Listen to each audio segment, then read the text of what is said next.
Pemirsa balik lagi masih di Hotman Paris Show dan kalau tadi sudah kasus yang cukup menggetarkan dan cukup mencuri perhatian banyak netizen plus 62. Kali ini juga another case ya happen in Indonesia. Ini selalu banyak kasus yang cepat banget sekarang ya di Indonesia dan juga akhirnya went viral alias menjadi viral di mana-mana. Yang pasti kemarin ini ada aksi tidak senonoh, mungkin pemirsa juga udah tahu dan sempat dengar ya, paling nggak lihat di sosial media, dari seorang wanita di Bandara Adi Sucipto, Yogyakarta. Dia dengan sengaja mempertontonkan area payudaranya dan direkam secara live ya di media sosial miliknya. Nah, kita pengen membahas tentunya bersama dengan ahlinya Dr. Boyke. Dok, dibuka, dibuat live and gitu. then ini orang juga menikmati dok gitu ya. Dan ini dibukanya bukan di ruang privacy tapi di ruang publik. Seperti apa mungkin pemirsa masih ada penasaran karena Bang Hotman sih gak usah tanya ya. Dia mah udah ngikutin kalau berita begini pasti. Tahu gak beritanya? Tahu beritanya kan? Udah lihat. Oke, mungkin pemirsa ada yang belum lihat, kita lihat dulu ya. Emang boleh lihat? Mau lihat? Ada, nih ada fittingnya. Ah, yang benar. Ada. Tersangka pemeran video asusila Siska E ditangkap saat turun dari kereta api di stasiun Bandung, Jawa Barat. Siska E ditangkap tim gabungan Polda DIY dan Polrestabes Bandung. Siska E kemudian dibawa ke Polda Daerah Istimewa Yogyakarta untuk menjalani pemeriksaan.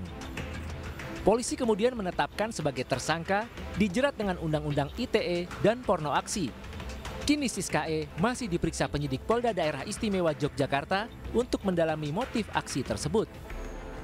Sebelumnya, media sosial dihebohkan dengan video porno aksi yang diduga Siska E di kawasan Terminal Bandara Internasional Yogyakarta.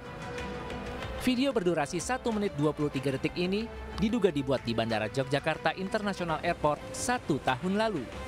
Polisi pun menyelidiki video ini hingga akhirnya mengetahui identitas pelaku. Oke, sudah 1 tahun lalu ternyata. Oke, untuk membahas dari segi seksologi maupun psikologinya, kenapa sampai ada orang yang dengan sengaja mempertontonkan area-area vitalnya dan juga menikmatinya. Karena akhirnya tadi kan melakukan secara live gitu kan di sosial medianya. Dr. Boyke, kenapa sampai ada orang, memang kan ada yang namanya exhibitionist, aku tahu ya dok. Tapi ini berarti masuknya kelainan dong. Pada saat orang menikmati membuka area tubuhnya yang privacy. Dan saat orang lain tuh takut, ada yang takut kan ya dok ya? Kalau cowok buka, cewek-cewek takut, dia malah enjoy.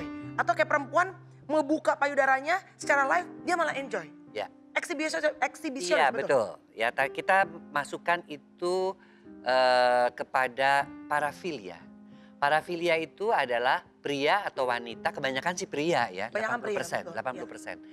Yang menikmati fantasi dan kepuasan seksualnya, mendapatkan fantasi dan kepuasan seksualnya dengan melakukan hal-hal yang tidak lazim.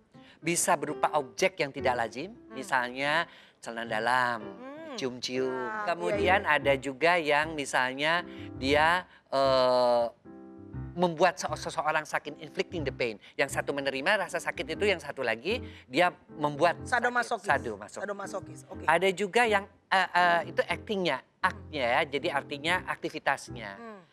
Termasuk exhibitionism, berarti dia membuka, biasanya pria itu menggunakan jas hujan atau jas yang besar, tapi dia tidak pakai apa-apa. Dia buka, kemudian orang itu teriak. Nah, ketika orang itu teriak terkejut, sama ketika di bandara itu si petugas bandara melihat kan kaget.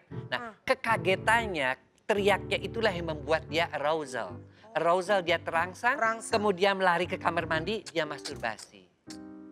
Itu exhibitionism. Sorry, jadi sebentar diluruskan. Exhibitionist itu tidak selalu pada saat dia membuka alat vitalnya. Kemana? Jangan kamar mandi dulu, Bang Hotman, mau ke kamar mandi. Kemana sih? Aduh. Mau kemana? Hoi, main ngarik aja anak gadis orang. Mau kemana sih? Oke. Ada juga yang namanya, satu lagi adalah frotteurism. Apa itu dok? Yang suka ngegesek-gesekin di bis, di kereta yang banyak. Hanya bedanya, kalau yang exhibitionism itu dia tidak memilih orangnya. Pokoknya dia datangi ibu-ibu yang lagi olahraga apa, buka. Kalau yang frotteurism yang menggesek-gesek kan dia pilih orang yang memang dia sukai. Oh, kayak pernah tuh di apa namanya di bus Jadi umum. betul-betul bentuk-bentuknya jadi udah dia incer nih. Ini gua suka. Jadi dia pura-pura masuk ikut rame-rame. Iya, ngantri, terus udah tergesek-gesek sama dia gitu, gesek-gesek Dok. Sampai si wanita itu menyadari kok dirinya basah. Gitu. Hah? Ya basah kena yang si cairan si yang laki-lakinya.